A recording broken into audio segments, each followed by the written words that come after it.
सर्वे भवन्तु सुखिनः, सर्वे सन्तु निरामये, सर्वे भद्राणि पश्यन्तु माँ कश्चित् दुर्भाग्य भवेत्। सभी सुखी हों, निरोग हों। नमस्कार प्रिय दर्शकों, स्वागत है आपका अपने चैनल शाश्वत वेदांता में। दर्शकों, आप सोच रहे होंगे पंडित जी आजकल तत्व विवेचन क्यों कर रहे हैं, पंच महाभूतों का विवेचन क्यों कर रहे हैं।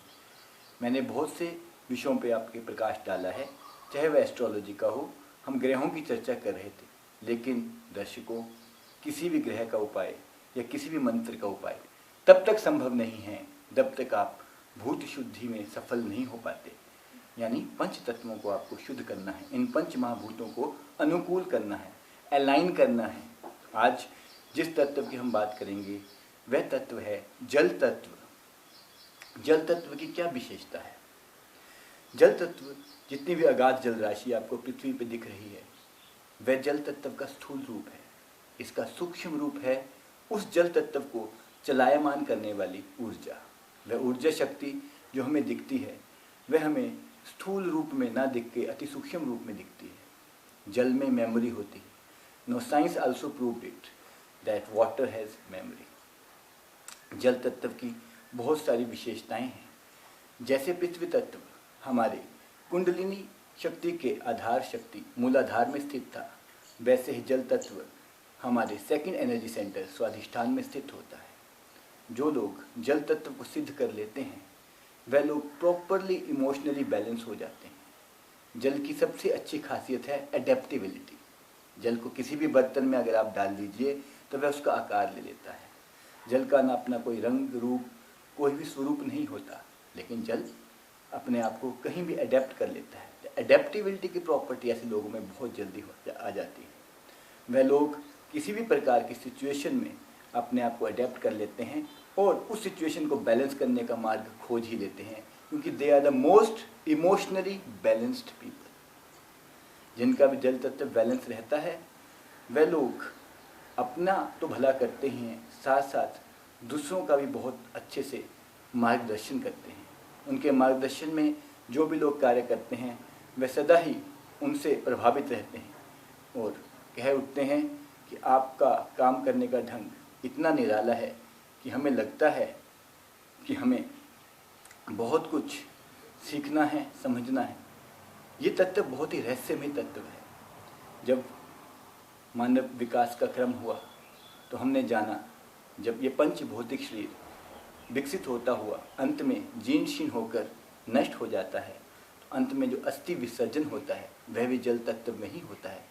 किसी की भी अस्थियां हम किसी पवित्र नदी या सरोवर में विसर्जित कर देते हैं। तो जल तत्व का विस्तृत रूप अगर आप जानना है तो आपको उस तत्व के बेसिक फंडामेंटल्स पे जाना होगा। यानी इस तत्व को बैलेंस करना होगा, अलाइन करना होगा बाकी अन्य तत्वों के साथ। इसके अलाइनमेंट के लिए हम बीज मंत्र का भी प्रयोग कर सकते हैं और इसके लिए एक मुद्रा है जो मुद्राओं का विषय मैं किसी अलग वीडियो में आप लोगों से डिस्कस करूंगा। आज हम जिसकी बात कर रहे हैं वह है इसका बीज मंत्र, जिसका उच्चारण करने से आप अपने जल तत्व को बैलेंस कर सकते हैं।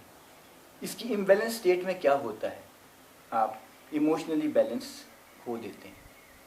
आप बहुत सी चीज़ों का ज्ञान जिन्हें आप जानते हैं कि ये चीज़ अच्छी है या ये चीज़ बुरी है, लेकिन फिर भी जब आप उस बात को व्यक्त करना चाहते हैं तो वह उस श्रेष्ठता के साथ, उस एडेप्टिबिलिटी के साथ, उस सहजता के साथ अपनी बात को नहीं कर पाते। जब आप सहज ना रह सकें या इमोशनली डिस्टर्ब रहें या किसी रिश्तों को अच्छे से बैलेंस नहीं कर पाएँ, तो समझ लीजिए आपके जल तत्व को बैलेंस करने का समय आ गया है। आपने सुना होगा, जब भी हम किसी के घर जाते हैं तो वह हमें मट्टी तो खाने को नहीं देते, लेकिन जल के लिए अवश्य पूछते हैं कि जल ग्रहण कीजिए। तो जब भी आप जल को ग्रहण करें या जल आप किसी के द्वारा भी अगर आपको कोई भी जल पिला रहा है, अगर वह व्यक्ति सात्विक है या उसके विचार उस वक्त शांत हैं, तो उस जल को पी के आपका मस्तिष्क भी शांत होगा। इसके विपरीत अगर आप क्रोध के वशीभूत हैं, उस समय आप किसी को कुछ खाने पीने की चीज़ देते हैं, तो वह संस्कार आपके खाद्य पदार्थ में आ जाता है और उसका असर आपके मन पे पड़ता है। इसलिए जब भी आप सामान्य रूप से भी जल ग्रहण करें तो हमेशा बैठ के ग्रहण करें। दूसरा, किसी न किसी मंत्र का, चाहे प्रणव का या गुरु प्रदत्त किसी मंत्र का या गायत्री मंत्र का जाप करके जल को ग्रहण करें। इससे जल के संस्कार अति शुद्ध हो जाते हैं। अब जिन लोगों को जल तत्व को बैलेंस करना है या जिन्हें लगता है कि उन्हें जल तत्व को बैलेंस करना चाहिए, क्योंकि किसी भी तत्व को बैलेंस किए बिना आप किसी भी कार्य में सफल नहीं हो पाएंगे। चाहे आप ग्रहों के उपाय करें, चाहे आप मंत्रों का जाप करें, जब तक कि आपके ये तत्व अलाइनमेंट में नहीं आते, बैलेंस नहीं हो पाते, तो आपको सफलता मिलना संदेहजनक है। तो दर्शकों, मैं बीज मंत्र बता देता हूँ, फिर से कह रहा हूँ, किसी भी बीज मंत्र का जाप करने से पहले हमेशा प्रणव का दीर्घ जाप करें। वो कुछ इस प्रकार से है,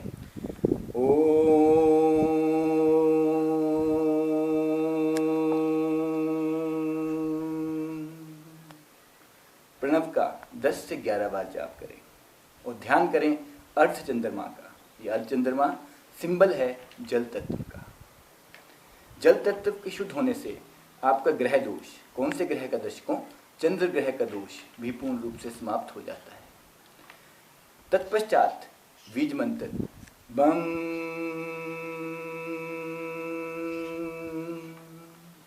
इसका जाप करें। इसका जाप करने से आप देखेंगे आपका जल तत्व बैलेंस हो गया है। तो प्रिय दर्शकों, अब मैं अपनी बात को विराम देता हूँ।